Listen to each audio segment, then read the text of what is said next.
എല്ലാവർക്കും സുഖല്ലേ? അപ്പോൾ ഇന്ന് നമ്മൾ ഉണ്ടാക്കാൻ പോകുന്നത് നല്ല അസലൊരു വെണ്ടയ്ക്ക ഫ്രൈ ആണ്.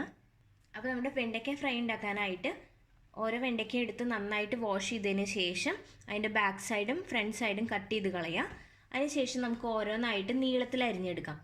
അപ്പോൾ നമ്മൾ നീളത്തിൽ അരിയുന്നത് എന്തിനാണെന്ന് വെച്ചിട്ടുണ്ടെങ്കിൽ അതിൽ മസാലയൊക്കെ നല്ലപോലെ പിടിക്കാൻ വേണ്ടിയിട്ടാണ്. അപ്പോൾ നമുക്ക് നീളത്തിൽ അരിഞ്ഞെടുക്കാം.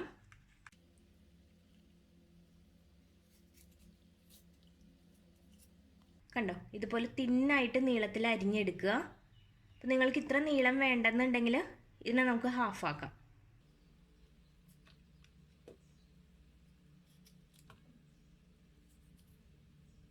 അപ്പോൾ ഇതാ ഇതുപോലൊരു കട്ടിയിൽ നമുക്ക് അരിഞ്ഞെടുക്കാം.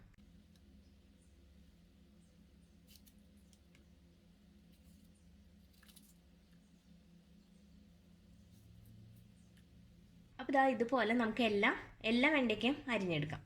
അപ്പോൾ ഇതാ നമ്മളെല്ലാം നല്ലപോലെ നീളത്തിൽ അരിഞ്ഞെടുത്തിട്ടുണ്ട്. അപ്പോൾ വല്ലാണ്ട് വലിയ വെണ്ടക്കായ ആണെന്നുണ്ടെങ്കിൽ അത് രണ്ടായിട്ട് ആദ്യം അരിയുക, അതിന് ശേഷം ഓരോന്നും നീളത്തിൽ അരിഞ്ഞെടുക്കുക. കണ്ടോ, ഇനി നമുക്കിതിലേക്ക് ആവശ്യത്തിനുള്ള പൊടികൾ ആഡ് ചെയ്ത് കൊടുക്കാം. ഏറ്റവും ആദ്യം ഞാൻ ആഡ് ചെയ്യാൻ പോകുന്നത് മഞ്ഞൾപ്പൊടിയാണ്. വളരെ കുറച്ച് മാത്രം മഞ്ഞൾപ്പൊടി മതി. ഞാനൊരു 1/4 ടീസ്പൂൺ മഞ്ഞൾപ്പൊടിയാണ് ഇട്ട് കൊടുക്കുന്നത്. അപ്പോൾ നമ്മൾ എടുത്തിരുന്നത് ഒരു 15 വെണ്ടക്കായയാണ്. 15 എണ്ണം നന്നായിട്ട് അരിഞ്ഞിട്ടുണ്ട്. ഇനി അതിലേക്കാണ് നമ്മൾ മഞ്ഞൾപ്പൊടി ആഡ് ചെയ്ത് കൊടുത്തത്.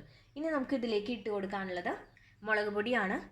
1/2 ടീസ്പൂൺ മുളക് പൊടി ആഡ് ചെയ്യാം. ഉപ്പ് പാകത്തിന് ഞാനൊരു 1/4 ടീസ്പൂൺ ഉപ്പ് ആഡ് ചെയ്യാണ്.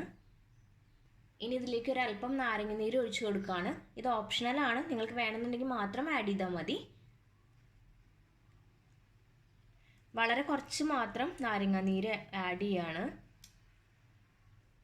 നമുക്ക് നല്ലപോലെ ഒന്ന് ഇളക്കി കൊടുക്കാം.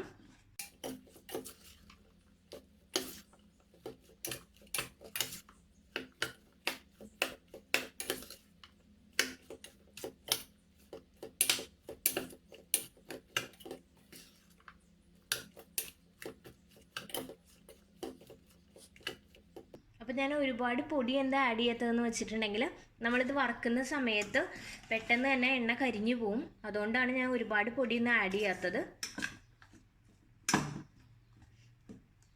അപ്പോൾ ഇതാ ഇതുപോലെ നമുക്കിത് ഇനി ഫ്രിഡ്ജിലേക്ക് എടുത്തു വയ്ക്കാം. അരമണിക്കൂറിന് ശേഷം നമുക്ക് ഓരോന്നും വറുത്തെടുക്കാം. അപ്പോൾ അരമണിക്കൂർ കഴിഞ്ഞിട്ടുണ്ട്. ഇനി ഇത് ഫ്രൈ ചെയ്തെടുക്കാനായിട്ട് ഞാനൊരു കടായി വെച്ച് കൊടുത്തിട്ടുണ്ട്. ഇനി ഇതിലേക്ക് നമുക്ക് ആവശ്യത്തിന് വെളിച്ചെണ്ണ ഒഴിച്ചു കൊടുക്കാം.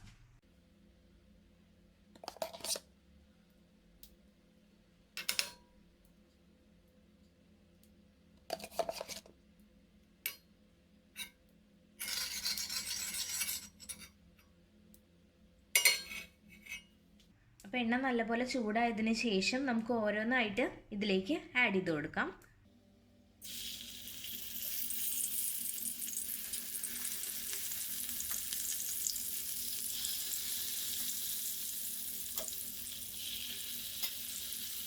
അപ്പോൾ നമ്മളിത് വറുത്തെടുക്കുന്ന സമയത്ത് ഫ്ലെയിം ഒരിക്കലും ഹൈയിൽ ഇടാൻ പാടില്ല.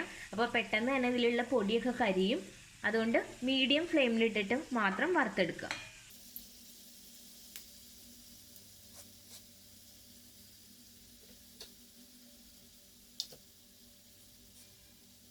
ഇത് പാകത്തിനായിട്ടുണ്ട്. ഞാനിത് എടുക്കുകയാണ്.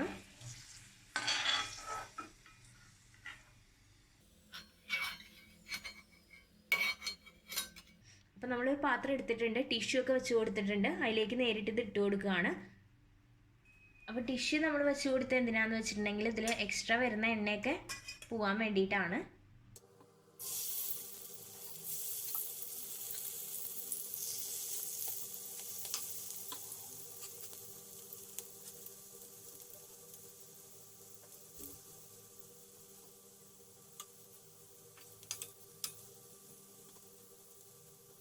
അപ്പോൾ ഈ സെറ്റും നന്നായിട്ട് ഫ്രൈ ആയിട്ട് കിട്ടിയിട്ടുണ്ട്.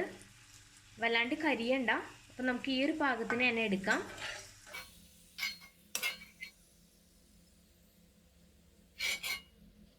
അപ്പോൾ ഇതേപോലെ തന്നെ നമുക്ക് ബാക്കിയുള്ളതും കൂടെ ഫ്രൈ ചെയ്തെടുക്കാം.